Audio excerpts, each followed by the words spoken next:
வணக்கம். தேனி மாவட்டம் போடிநாயக்கனூர் புனித ஆரோக்கிய அன்னை ஆலயத்தின் 34 ஆமாண்டு பெருவிழா வெகுவிமர்சையாக நடைபெற்றது.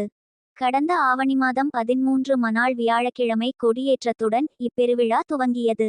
இதில் ஆலயத்தின் பங்குத்தந்தை அருண் பபியான் கொடியினை ஏற்றி வைத்து சிறப்பு பிரார்த்தனை நடத்தினார். அதனைத் தொடர்ந்து அருட்பணி அல்வாரஸ் செபாஸ்டியன் பாதர் தலைமையிலும் புனித ஆரோக்கிய அன்னை ஆலயத்தின் பங்குதந்தை அருட்பணி அருண் பபியான் மற்றும் ஆலயத்தின் இறைமக்கள் அனைவரும் திரளாக பங்கு பெற்றனர். 500க்கும் முழங்க வானவேடிக்கைகளுடன் விழாவினை சிறப்பித்தனர். போடி புனித ஆரோக்கிய அன்னை திருத்தலத்தில் இருந்து தேர்பவனி துவங்கி போடிபார்க் வழியாக கட்டபொம்மன் சிலை, வள்ளுவர் சிலை, புதிய பஸ் நிலையம், தேவர் சிலை வழியாக பழைய பஸ் நிலையம் வந்து அடைந்தது.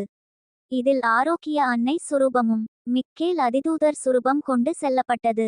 அரசியல் சிந்தனை செய்திகள் கோடி சாமுவேல் ராஜா.